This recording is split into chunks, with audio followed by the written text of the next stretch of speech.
لە ئێستادا کۆڕێکی شعری کە بە ئامادەبوونی چەندین هونەرمەندان و شاعیر دۆستان لە شاری سلێمانی کرایەوە بۆ چەند شاعیرە کە تێدا تێکستە شعرەکانی خۆیان پێشکەش کرد.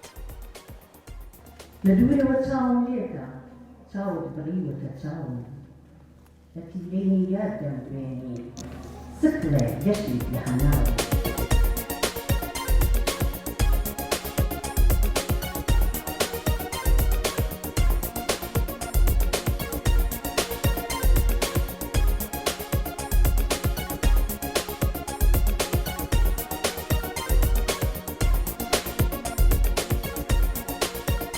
بەڕاستی سازکردنی ئەو جۆرە کۆڕانە و ئاڵوگۆڕکردنی ئەو یاخود هاتنی شاعیرانی هەولێر بۆ سلێمانی و سلێمانی بۆ هەولێر بۆ شارەکانی دیکە گرنگی خۆی هەیە، هەم وەکو یەکتر ناسین و هەم وەکو تێکەڵبوون و گۆڕینەوەی ڕا لەسەر بواری ئەدەبیات و بە خوێندنەوەی شەعر لێرەوە گرنگی خۆی هەیە بەڕاستی لەو ئێوارە جوانەی پاییزدا.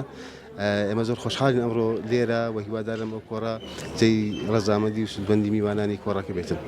شارەکان زیاتر تەسەوڕ دەکەم هەوو زیاتر لە چوارچێوەی پاییزدا بێت لەبەرەوەی چارەجەکە بە ناوی ئەنگۆرەی پاییزە. سپاس بە هەموو ئەو خۆشەویستانی کە هەستاون و ماندی بوون بەو کۆڕەدا، هەم من و هەم بەرادرانی دیکەم تەسەوڕیەوە دەکەم کەەوە زیاتر لە چوارچێوەی شعری سۆزداری بێ و شعری پاییز بێ و شعری سروش بێ. خۆشحاڵم بۆ چالاکی کە ئەمڕۆ لە سلێمانی ئەنجام درراوە بۆ کۆمەڵێ پۆلێک شاعری خەڵکی هەولێر. مەرجیژنی هەموو خەڵکی هەولێر بین، زۆر بەمان کۆیەمانتیاوی کەرکووکمانتیای و گەرمێنمانتیای، بەڵام لە هەولێرەوە هاتوین. بەڕاستی چالاکێکی جوانە هەڵبەشی پێکردنێکە بۆ ئەوەی چیتر شارچێتی و ئەوە نەمێنێ تۆزێ دوورمان خەنەوە لەو بابەتانە، چونکە شار و ئەدەب دوجار کۆمان دەکاتەوە. زیاتر پاییزانەیە کۆڕەکەمان باز لە ئەنگۆرەی پاییز دەکە، هەر بەو ناوەشە من کۆمەڵە دەقێکی دڵداری و خۆشەویستی هێناوە. و ئەنگۆرەی پاییزە لە ناوکە بگرین واتە ئێوارە یان زەردەی دەمکەلی ئێواران ئێوارەی پاییز. من بۆ خۆم هەر بە سروشتی خۆم هەمیشە پێم خۆش بووە لە کارەکاندا تا ڕادێک سنووربەند نەبم، یعنی بەڕاستی سنوور بەزێر بم.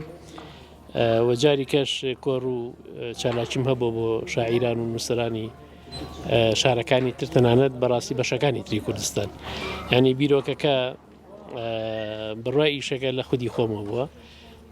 دواتر کەیتە بواری پراکتیزەوە بەڕاستی کە پەیوەندیم بە بەڕێوەبەرەتی گشتی ڕۆشنبیری سلێمانیەوە بە هاوڕێی عزیزم مامۆستا محەممەد کردەوە کرد، زۆر پشتگیر بوو، بەڕاستی زۆر پشتگیر بوو.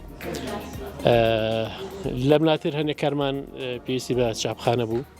من وەکو بەڕاستی دیارەک وەک سپرایزێک بۆ ئەم میوانانە کاتون کە هێشتادا ئەم سانێش خۆیان نازانن، من نامیلگەیەکم چاپ کردوکە ژیان و شعر و وێنەی هەمووانی تایەتە ئەم سانێژوان نازانن نەیەندیوە، ئەمێ لە دواتراکە دەبینن.